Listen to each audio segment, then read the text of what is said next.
In the last few months, I have been thinking of having to create value in the society that we live in.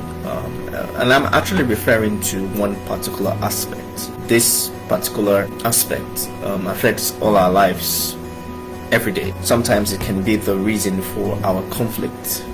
It can be the reason for our gathering. And sometimes it could be the reason for all the love that we receive.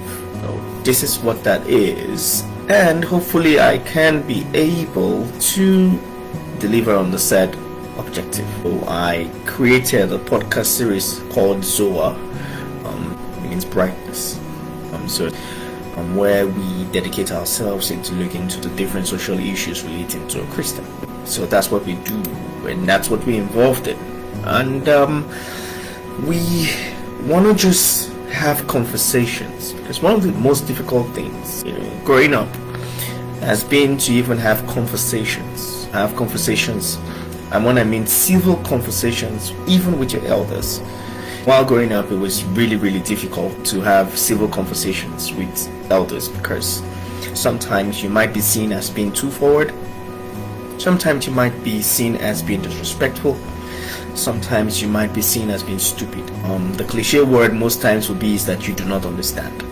That when you grow older, you will understand. So I think that's some of the things that we want to just trash away and have everybody from all the factions and all the different thoughts of life come together and say, hey, is there a way forward?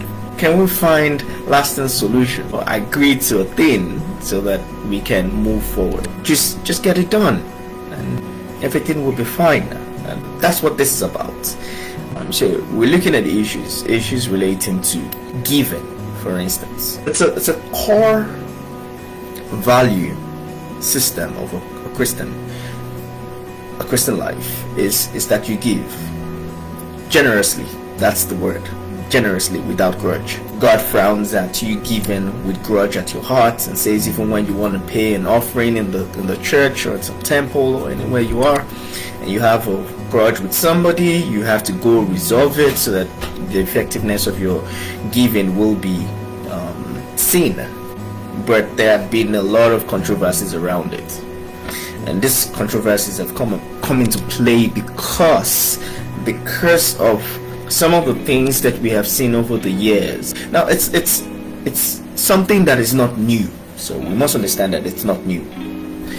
Mismanagement of funds has always been an issue, not just in the Christian community but across the world, especially even in the NGO.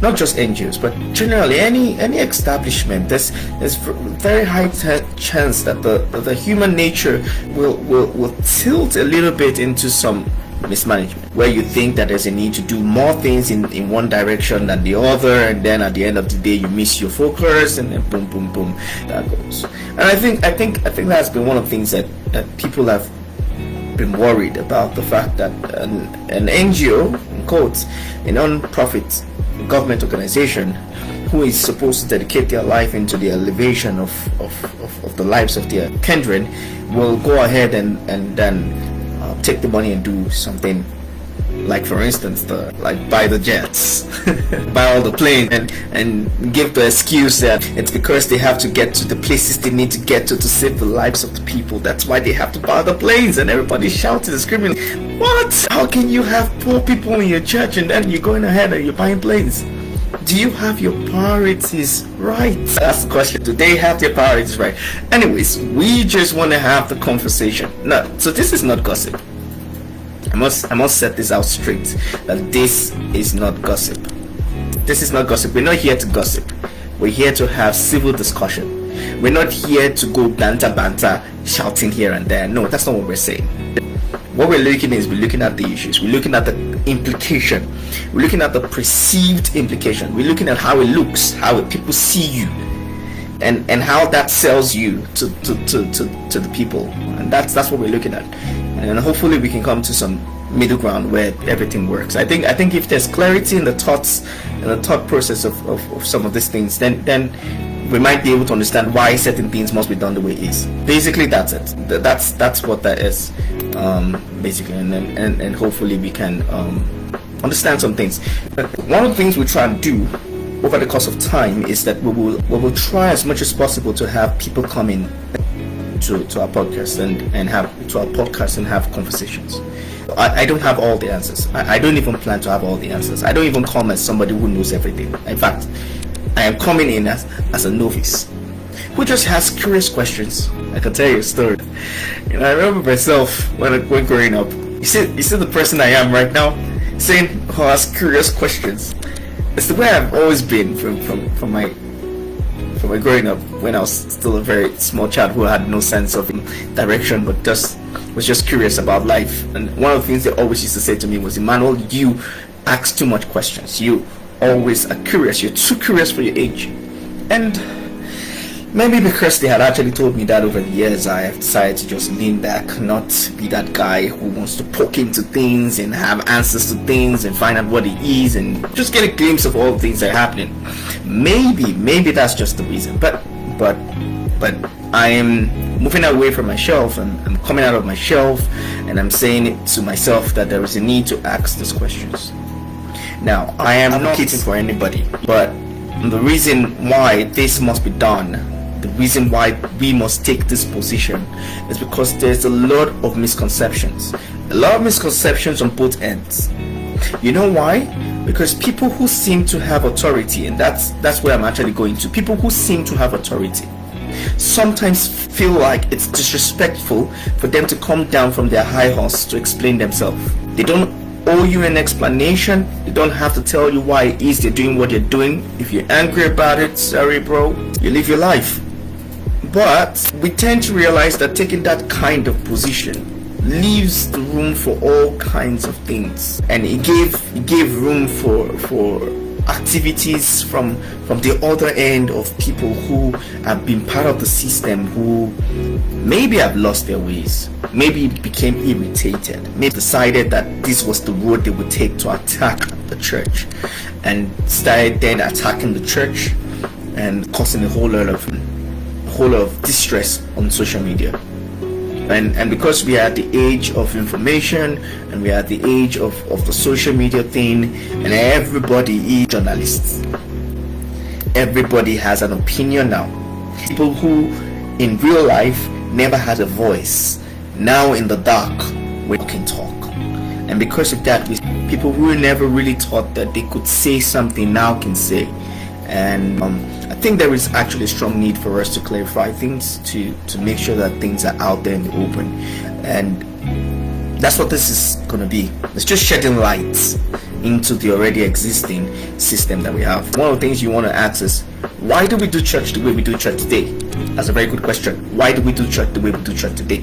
Why do we hang out the way? So looking across the world, there's a standard approach to how church is handled, generally, and then you see that, and then you question that and say, why is it that it's done this way?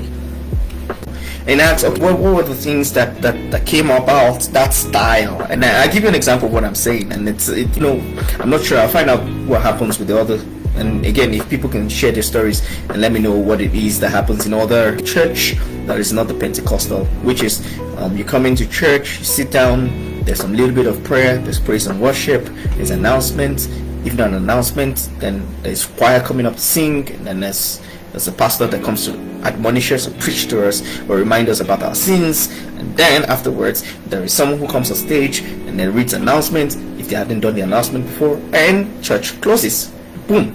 Oh, I forgot to mention, they have to collect offering and remind you have to pay your tithe. That's the way it runs.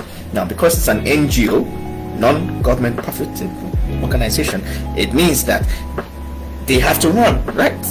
Means obviously you will have to sustain, it's called sustainability, sustain the activities of the church, yes, or the activities of the organization, and it will not run by itself.